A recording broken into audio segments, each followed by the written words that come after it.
Abderramán Sissako, para situarlo dentro de lo que sería el cine africano, dentro de lo que podemos considerar o podemos llamar cine o cines africanos, para ser más exactos, nace en Mauritania y vivirá allí durante una buena parte de su infancia hasta que se traslade a Mali, adquiriendo la nacionalidad maliense debido a que su padre es oriundo de allí. Desde Mali volverá a viajar a Mauritania, donde vivirá durante un tiempo, hasta que a principios de los años 80, siguiendo los pasos de Sembène y de Cissé, irá a estudiar a una de las escuelas de cine más famosas y más prestigiosas del mundo, la primera que existió como tal en la historia, que es el Instituto de Cine Gerasimov en Moscú.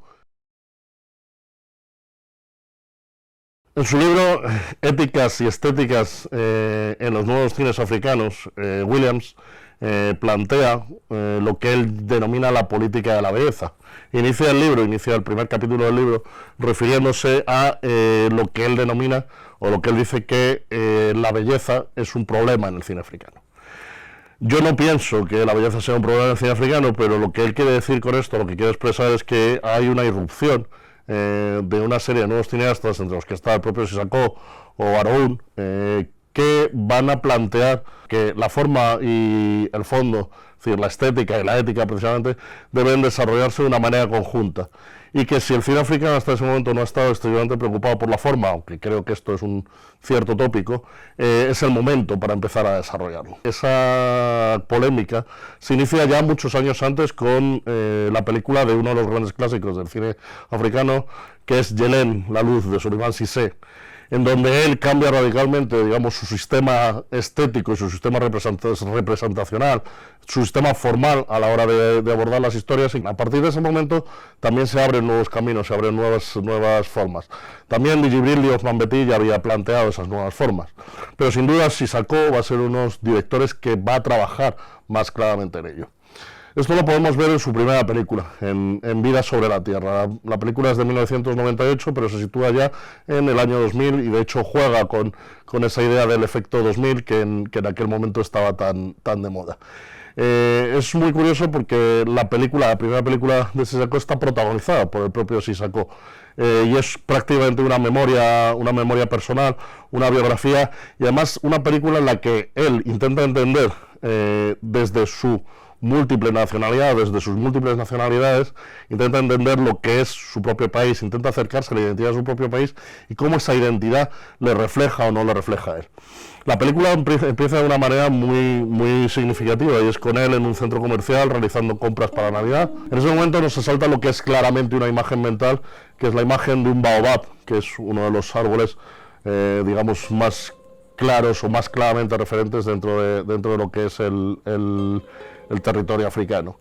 Y vemos cómo poco a poco vamos acercándonos mediante un lento traveling a esas hojas, o digamos a esas ramas sin hojas del baobab, en lo que es claramente una traslación desde ese mundo occidental a una inmersión en su mundo, en su cultura originaria, a la que va a volver. Uno de los elementos esenciales en esa creación formal de Sissako son la forma en que él va a utilizar los movimientos de cámara y cómo va a crear relaciones significativas, tanto metafóricas como conceptuales, a través de esos movimientos de cámara. La primera conexión evidentemente biográfica, memorística y vital que existe es con esa tierra a través del padre. Vemos una primera imagen del padre de Sissako tumbado en una especie de cama que tiene fuera de la casa. Él está con una mosquitera y apenas una luz de una linterna, leyendo la carta que le dirige su hijo y que nosotros escuchamos a través de la voz del propio Sissako. Hay un movimiento de traveling que se acerca hacia él y que luego se completará con otro movimiento similar en el momento en que Sissako ya esté en su poblado. Otros elementos de forma o elementos formales importantes que van a aparecer en la película va a ser el constante movimiento. Es una película que trata, digamos, de una forma bastante esteticista los planos, que no es que busque la belleza explícita del paisaje, como dice el propio Sissako, pero que desde luego esa belleza está implícita en las imágenes, y Sissako evidentemente no renuncia a ello, no renuncia a esa belleza. Pero por otra parte lo que muestra es un movimiento casi frenético en una pequeña aldea en donde constantemente aparecen motos y bicicletas cruzándose, en concreto dos, la bicicleta que el propio Sissako maneja allí, y la bicicleta de una chica, de una hermosísima chica maliense, que se cruza constantemente con él, y que, digamos, es también por otra parte casi un deseo, un elemento inconsciente de deseo de vuelta de raigambre a esa tierra. De hecho, esta chica, su primera aparición, está claro que es también una imagen mental, porque veremos su bicicleta reflejada sobre el agua, y no será hasta que después de que veamos ese reflejo en el agua cuando la veamos a ella por primera vez.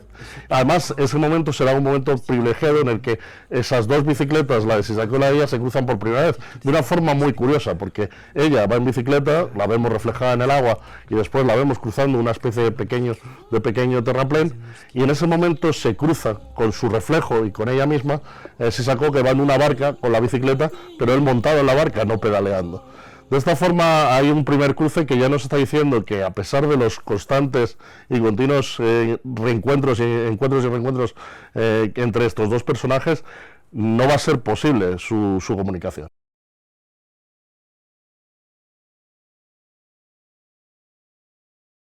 ¿Es el cine de Sissako un cine político e ideológico?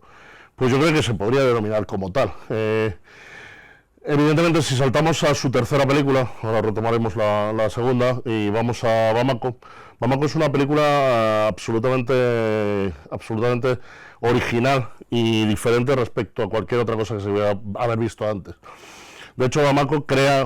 recrea un docudrama. Es una película en donde realmente esa frontera entre realidad y ficción que se está dando, esa hibridación entre las realidades y las ficciones que está, digamos, tan de moda en este siglo XXI, plantea de una forma muy curiosa. La línea narrativa principal de la película es un juicio que se establece en un patio de Bamako, de la capital de Mali, al FMI, al Banco Mundial y a otras instituciones, digamos, que son responsables de la situación que hay actualmente en África. La película se desarrolla en un patio maliense, y eso hace que haya una constante interacción entre los vecinos que viven en esas casas y lo que está ocurriendo en el tribunal, entre la vida cotidiana y esa vida extraordinaria que estamos viendo del tribunal. En ese sentido, el personaje más relevante, uno de los personajes más relevantes, es Melé, una cantante proveniente de Dakar, es decir, de Senegal, y por lo tanto ella también, dentro de África, es una emigrante, una vez más, en ese sentido de la identidad que Sissako está constantemente construyendo, y que es alguien que, con sus canciones, con sus actuaciones, tiene una hija a la que mantiene y que vive con ella, va construyendo, digamos, un correlato que va evolucionando a lo largo de la película al tiempo que evoluciona el propio juicio. De hecho, ella primero es completamente ajena a ese juicio, o se muestra completamente ajena a ese juicio, y poco a poco, cada vez más, lo que está ocurriendo allí va calando en su propia vida personal. De esa forma tenemos una basculación entre lo general y lo particular, entre lo colectivo y lo individual, que está muy bien conseguida. La segunda película de Sissako, que es Bamako, el nombre de la localidad donde se desarrolla, es una película en donde Sissako consigue el perfecto equilibrio, digamos, entre lo que es la forma y lo que es el contenido. Es una película con un alito y una inspiración poética igual o superior inclusive a su primera película, A Vida en la Tierra, y es una película en donde la construcción de los personajes y su relación con el entorno es básica. Así, el protagonista, uno de los protagonistas, que es un viejo pescador reconvertido en electricista, es alguien que, por ejemplo, Sissako siempre va a encuadrar, o bien con el mar de fondo, digamos, resaltando esa melancolía que el propio personaje siente por ese mar que dice que ama y teme al mismo tiempo, y que le convierte en un ser incompleto, le convierte en alguien que está buscando, y en esa búsqueda de la luz que vemos a lo largo de la película, de que una bombilla funcione, una pequeña microhistoria, es la propia búsqueda también de su identidad, la propia búsqueda de encontrar su lugar en el mundo después de haber abandonado la mar. Pero ese mar es una frontera, además, una frontera que se representa como una frontera viva, peligrosa y fascinante al mismo tiempo para todos los habitantes de ese pequeño pueblo, muchos de los cuales están esperando poder dar el salto de Europa a través de ese mar, y que se convierte al final en tragedia. De hecho, uno de los momentos más hermosos de la película, en ese sentido de aplicar la poética a lo terrible, es el descubrimiento del cadáver de alguien, no sabemos si uno de los habitantes o de alguien que ha intentado precisamente ese viaje a Europa, y que muere en el transcurso del viaje. De hecho, Sisakov lo presenta de una forma poética, viendo cómo por la noche Abderrahman, que es uno de los protagonistas que está esperando poder iniciar ese viaje, se despierta casi sonámbulo después de que hemos visto una imagen de un hombre saliendo del mar. Tras eso veremos el cadáver, que lo vemos en un flashback, porque primero veremos cómo las autoridades llegan a ese cadáver, lo veremos en un plano general en donde evidentemente Sisakov quiere situarnos lejos, quiere implicarnos en eso, pero no quiere de alguna manera convertir eso en un elemento sentimental y en un elemento estético. Quiere dejarnos desde fuera para que nosotros seamos conscientes de la situación y podamos juzgarla.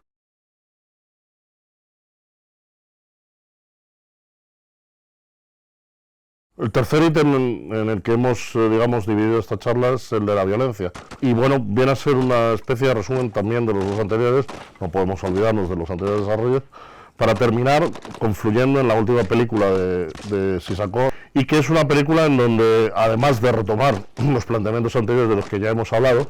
va a introducir uno nuevo, y en este caso además va a introducir de forma explícita esa idea de la confrontación entre mentalidades religiosas, entre culturas, que se produjo en Mali con la invasión, de grupos yihadistas de, toda la parte norte del país, y la confrontación que hubo con las tribus tuareg, que eran las oriundas de esa zona de Mali. Uno de los primeros elementos que tiene claro Sisakov es que él no quiere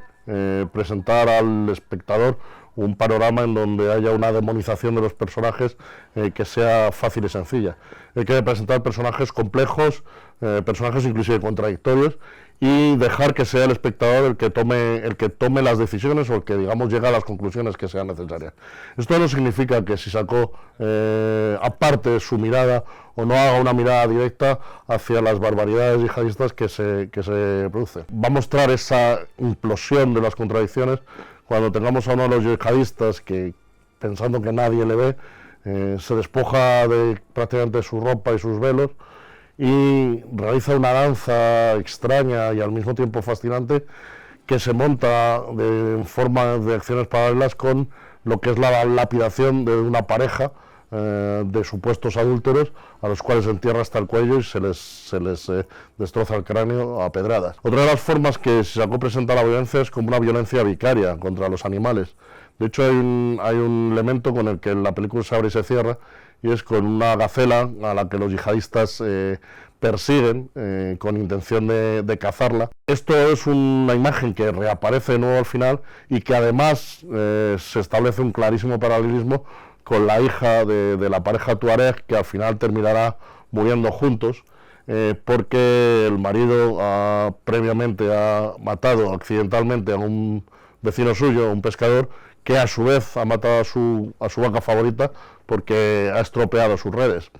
En este planteamiento, en este conflicto, además también entre los dos vecinos, también se plantea la incomprensión, ya no más allá de las fronteras de la religión, más allá del yihadismo, la incomprensión dentro de la propia África entre muchas de las diferentes culturas que la pueblan, y cómo eso, ha sido un elemento de imposibilidad de avance de la cultura africana. Creo que en ese sentido Sisakov desarrolla un lenguaje más sencillo, aparentemente más sereno que en sus anteriores películas, pero a la vez de una enorme complejidad. Como él dice, lo que termina, es decir, al final puede ir del paisaje, de lo hermoso, de todo lo que queramos, pero donde él termina siempre es en los personajes. Y en esta película creo que es la película probablemente en la que más desarrollo a esos personajes, más dimensiones tienen esos personajes y más complejos son esos personajes dentro de una cierta sencillez.